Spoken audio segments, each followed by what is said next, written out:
Assalamualaikum warahmatullahi wabarakatuh. Kembali lagi di channel Jadi Begitu Ya bersama Bimbel Kita Lulus. Dan pada video ini kita akan membahas tips menjawab soal TWK CPNS, khususnya untuk CPNS 2021. Di sini nanti kita akan ada beberapa soal TWK HOTS beserta pembahasan dan juga triknya. Pokoknya simak terus sampai selesai dan jangan lupa subscribe bagi yang belum subscribe. Soal yang pertama, ideologi adalah suatu kumpulan gagasan, ide-ide dasar, keyakinan, dan kepercayaan yang bersifat dinamis. Ada berbagai macam ideologi di dunia. Setiap negara berhak menentukan ideologi apa yang akan diemban oleh negaranya. Perbedaan yang nyata jika dilihat dari segi hukum antara ideologi Pancasila dan liberalisme adalah: A. Ideologi Pancasila, hukum bertujuan melindungi pemilik modal, sedangkan pada ideologi liberalisme, hukum bertujuan untuk melindungi negara. B. Ideologi Pancasila, hukum bertujuan melindungi individu, sedangkan pada ideologi liberalisme, hukum bertujuan untuk melindungi negara. C. Ideologi Pancasila, hukum bertujuan melindungi pemerintah, sedangkan pada ideologi liberalisme, hukum bertujuan untuk melindungi pemilik modal. D. Ideologi Pancasila, hukum bertujuan melindungi individu dan masyarakat, sedangkan pada ideologi liberalisme, hukum bertujuan untuk melindungi individu saja. Dan yang E, ideologi Pancasila, hukum bertujuan melindungi masyarakat, sedangkan pada ideologi liberalisme, hukum bertujuan untuk melindungi negara. Oke teman-teman semua, untuk soal yang nomor 1 ini, yang pertama ini, kita lihat dulu fokus pertanyaan dari soal ini adalah perbedaan yang nyata jika dilihat dari segi hukum. Dari segi hukum ya, antara ideologi Pancasila dan liberalisme. Nah, untuk itu kita lihat dulu berikut tabel perbedaan antara ideologi Pancasila dan ideologi liberalisme. Nah, di sini kita lihat yang nomor 2, perbedaan dari segi hukum. Di sini disebutkan bahwa di dalam ideologi Pancasila itu, hukum itu untuk menjunjung tinggi keadilan dan keberadaan individu dan masyarakat. Sedangkan pada ideologi liberalisme, hukum itu untuk melindungi individu saja. Nah, jadi jelas kan? Kalau dalam ideologi Pancasila itu, hukum itu untuk melindungi individu dan masyarakat, sedangkan pada ideologi liberalisme, hukum itu bertujuan untuk melindungi individu saja. Jadi jawabannya adalah yang D. Ideologi Pancasila, hukum bertujuan melindungi individu dan masyarakat, sedangkan pada ideologi liberalisme, hukum bertujuan untuk melindungi individu saja. Soal yang berikutnya, keberadaan partai politik merupakan sesuatu yang tidak bisa dielakkan dalam sebuah tatanan masyarakat modern dan berstruktur kompleks. Dalam perjalanan bangsa Indonesia sebagai bangsa yang merdeka, Indonesia pernah memiliki Partai Komunis Indonesia yang akhirnya ditumas habis dan tidak boleh lagi ada di Indonesia. Salah satu alasan komunisme tidak boleh lagi ada di Indonesia adalah: A. Setiap orang harus mengembangkan dirinya. B. Dasar komunisme adalah materialisme yang menyangkal adanya Tuhan. C. Hanya merangkul kaum buruh dan proletar. D.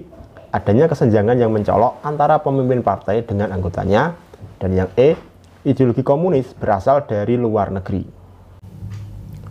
Oke teman-teman semua, salah satu trik dalam mengerjakan TWK HOTS adalah teman-teman jangan sampai terjebak dan terlena pada wacana yang cukup panjang. Teman-teman cukup mencari apa inti dari soal tersebut, apa inti dari pertanyaan soal tersebut. Salah satunya pada soal ini. Di sini inti pertanyaannya adalah salah satu alasan komunisme tidak boleh lagi ada di Indonesia adalah. Jadi soal wacana yang ada di depannya ini hanya sebagai pengecoh. Teman-teman jangan sampai terkecoh. Karena kalau teman-teman terkecoh itu akan memakan waktu. Karena waktunya tersita untuk membaca soal. Baik, mengapa komunisme itu tidak boleh ada di Indonesia? Nah, sudah jelas. Karena komunisme itu bertentangan dengan Pancasila. Bertentangan dengan sila Pancasila. Nah, dari opsi A, B, C, D, dan E ini manakah yang paling bertentangan atau yang sangat nyata, yang sangat kelihatan jelas bertentangan dengan Pancasila? Nah, jelas jawabannya adalah yang B. Dasar komunisme adalah materialisme yang menyangkal adanya Tuhan. Nah, ini bertentangan dengan sila 1, ketuhanan yang Maha Esa, karena komunisme itu menyangkal adanya Tuhan. Yang selanjutnya, Pajak merupakan sumber utama penerimaan negara. Tanpa pajak, sebagian besar kegiatan negara sulit untuk dapat dilaksanakan. Pemerintah memungut pajak dari rakyat. Pajak bersifat wajib dan harus dibayarkan. Namun, hanya rakyat dengan syarat tertentu saja yang dijadikan wajib pajak. Ini merupakan pengamalan Pancasila, terutama sila A. Ketuhanan yang Maha Esa. B. Kemanusiaan yang adil dan beradab. C. Persatuan Indonesia. D. Kerakyatan yang dipimpin oleh hikmat kebijaksanaan dalam permusyawaratan perwakilan. Dan yang E. Keadilan sosial bagi seluruh rakyat Indonesia. Sebelum kita lanjut, bagi teman-teman yang ingin mengikuti bimbel Kita Lulus, silahkan segera download aplikasi Kita Lulus dan berlangganan paket CPNS-nya untuk CPNS 2021. Dijamin teman-teman tidak akan kecewa dan insya Allah teman-teman akan lulus pada CPNS 2021. Dan jangan lupa gunakan kode referral seperti yang tertera di bawah ini. Oke teman-teman semua, soal ini berhubungan tentang pengamalan Pancasila, khususnya tentang pajak ya. Nah, di mana pajak itu adalah sumber utama dari penerimaan negara. Tanpa adanya pajak, maka sebagian besar kegiatan negara itu akan sulit dilaksanakan. Dan pajak itu diambil dari seluruh warga negara yang memenuhi syarat. Hanya yang memenuhi syarat saja yang wajib membayar pajak. Mengapa begitu? Supaya terjadi sebuah keadilan. Yang memenuhi syarat saja yang membayar pajak, yang mampu saja yang membayar pajak. Dari golongan yang kurang mampu, maka tidak diwajibkan membayar pajak agar tercipta sebuah keadilan sosial. Nah, karena tujuannya agar tercipta keadilan sosial, maka pajak ini merupakan pengamalan Pancasila, terutama sila kelima, keadilan sosial bagi seluruh rakyat Indonesia. Soal berikutnya, terlepas dari beragam persoalan yang menyertainya, pemilihan umum 1999 dinilai sebagai salah satu penyelenggaraan pemilu terbaik selain pemilu 1955. Pemilu demokratis pertama sejak era reformasi 1998 itu menjadi kulminasi politik pasca Orde Baru dengan keikutsertaan berbagai kekuatan politik yang sebelumnya terrepresi. Pemilu yang demokratis dilaksanakan berdasarkan atas asas luber jurdil. Pelaksanaan pemilu ini mencerminkan pengamalan Pancasila, terutama sila A. Ketuhanan yang Maha Esa. B. Kemanusiaan yang adil dan beradab. C. Persatuan Indonesia. D. Kerakyatan yang dipimpin oleh hikmat kebijaksanaan dalam permusyawaratan perwakilan. Dan yang E. Keadilan sosial bagi seluruh rakyat Indonesia. Oke teman-teman semua, soal kali ini masih tentang pengamalan Pancasila. Kali ini topiknya adalah tentang penyelenggaraan pemilu 1999 yang dinilai sebagai salah satu pemilu terbaik selain pemilu 1955. Nah, kalau kita berbicara tentang pemilu, pasti kita berbicara tentang pesta demokrasi. Nah, di dalam pengamalan Pancasila itu, pokoknya apa saja yang berhubungan dengan demokrasi itu pasti menyangkut sila keempat. Nah, ini salah satu trik nih. Pokoknya segala sesuatu yang berhubungan dengan demokrasi, dengan demokratis itu pasti pengamalan sila keempat. Jadi jawabannya adalah yang D. Kerakyatan yang dipimpin oleh hikmat kebijaksanaan dalam permusyawaratan perwakilan. Soal berikutnya, Harso didakwa melakukan suatu tindakan kriminal ringan. Ia dikenai hukuman 5 bulan kurungan penjara. Ini sudah berjalan 4 bulan dan terjadi pandemi COVID-19. Akibatnya, ia mendapatkan peniadaan hukuman untuk sisa masa hukumannya. Pernyataan hukuman ini dapat dikeluarkan atas pertimbangan dari A. DPR, B. MPR, C. MA, D. MK, dan E. Presiden. Oke teman-teman, kita lihat di sini Harso itu dikenai hukuman 5 bulan kurungan penjara.